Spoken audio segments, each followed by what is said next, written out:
So this is my take on a little bit about sustainability. I've studied sustainability in Sweden, and for me, what is the fundamental model is the triple bottom line of John Elkington, which is basically people, planet, and profit. So these are like the basic three elements of how a company can be sustainable. If we say a company is sustainable, well, we still have to consider that we are in a capitalistic and neoliberalistic society where it's about consumption, flow of goods, flow of money, constant renewal of things. So fashion plays its role in there as well with all its seasons. Maybe about companies, we do have to consider greenwashing, which is the act of pretending to be more sustainable than you actually are. So let's say you have 100 items and then you have one item of ecological materials and all of your marketing budget goes in promoting this one item out of 100. That's an example of greenwashing, where all the marketing and the branding that makes you seem more sustainable just does not reflect the actual change you are making, and there is no transition towards strategic sustainability. But it's a difficult topic because there's a lot of companies greenwashing these days, and because sustainability became a trend. British Vogue said 2017, this is the year sustainability is becoming sexy.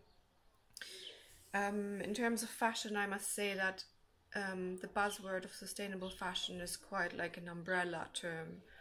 We have vegan fashion, we have ethical fashion, we have secondhand fashion, we have fashion and innovation coming together. There's a lot within that bucket of sustainable fashion, and you have to, as a conscious consumer, find what you define it for yourself. What I still believe is that vintage, secondhand, and existing items are either way more sustainable than buying new things in terms of ecological emission. So the life cycle of, let's say, this dress, because it's secondhand, is longer. Instead of it being burned in Africa or being thrown away and shredded, another person wears it, which prolongs its existence in our society. If you think of your impact, though, of buying of a small niche shop with sustainable fashion, you are actually promoting the existence of a family. So the social aspect is quite common there. And also it's like an activist standpoint, like I want to promote sustainable fashion because then my money just doesn't land in fast fashion and promoting the big corporates. I do believe also that we can reverse climate change if we take the right actions. I really do promote circularity and the concept of things being biodegradable, so we can just put them back into land and they just rest there and can be created into new soil, let's say. And a company definitely has to pay off their carbon emission. So everything that's newly produced is basically using resources like electricity or water. And if you do your calculation on your carbon emission, you can, let's say, plant trees or invest in NGOs that plant trees. The only thing, though, I'm critical with is the factor of time. Like, just because you now have planted 20 trees doesn't mean that all of a sudden the carbon emission from your production is gone, because these trees will only absorb all the carbon once they have grown to a certain size, which takes a certain amount of years. So time is a crucial factor. Just because we are saying we're offsetting something as a company now doesn't mean it's gone. It will be gone, but it will take a long time. And same with clothes. I think biodegradable clothes are the way to go. I'm done with recycled plastics. It's neither nice on my skin, it makes me really sweaty, nor are mixed fiber materials really good to be decomposed into nature. And that's why I'm also critical with vegan fashion, because vegan fashion for example, tries to replace leather by using plastics, and I'm all into natural materials. That's for me the future. I think sustainable fashion brands still have to exist in our society. As I said earlier, we are in a capitalistic society where we're basing our behavior on trade and flow of goods, and there is a certain need to replace clothing or textiles on our bodies because we wear them out. But these days it's not about wearing them out, it's more about trends and styles and identity in society. And as long as we're in this system of capitalism, there will be fashion. People will strive to represent a certain aspect in social class. As a side note as well, that was one of the questions. I do believe sustainable fashion is accessible to anyone. It's not only middle or higher upper class.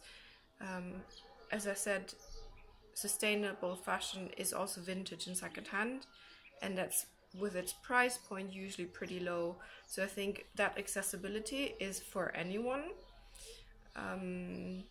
Although most of sustainable fashion requires some intellectuality, because you as a conscious consumer need to make up your mind. Do I want to wear vegan fashion, or do I want to buy a leather purse instead? What is organic cotton? What are certifications? Coming to certifications, there are plenty of external verified certifications for fashion. These are the ones I trust most, like GOTS or Eco 100. The difficulty is definitely in-house certifications. So if H&M certifies itself for its own products, there's no guarantee for anything. Also, certifications are costing heck loads of money. I don't know, it can be 20,000 euros. Small labels, small brands that just started with like 2-3 items, they can't freaking afford that. So it's about transparency and authenticity as well. I do trust small labels without certifications. If they say, well, we are paying fair, but we can't afford the certification, I do trust them genuinely. I think consumption on a philosophical note is not going to change or reverse climate change, but sustainable fashion as an industry is really important as an antidote to fast fashion, and setting a statement and showing the masses of people how things can be. And sustainable fashion is really broad in terms of style as well. There's everything from colorful dresses, the way I'm wearing them, to any style and identities. You just have to really dig deep. That's another really annoying thing. Sustainable fashion has, as an individual, a lot to do with research and finding things. Another question is if the responsibility of producers is transferred to consumers.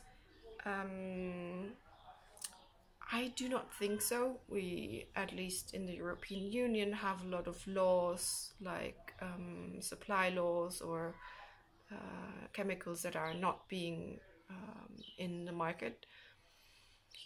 Nevertheless, companies don't talk a lot about their responsibility if it's a negative one or if they're not really on track with their things.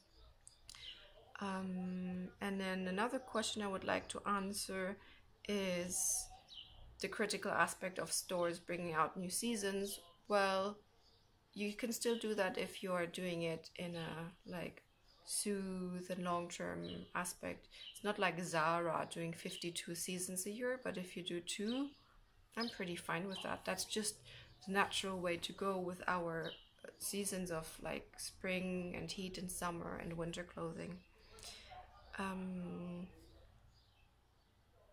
Yeah, I was hoping to help you. I'm gonna take a quick look at my questions again.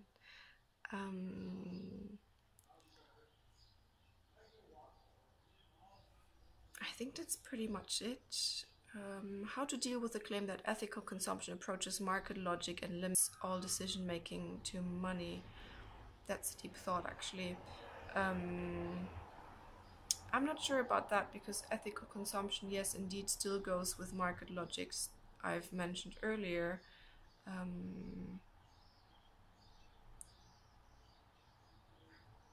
I think I don't fully understand that statement, actually.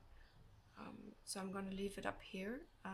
Thank you, Simon, for letting me be part of this, and enjoy your panel.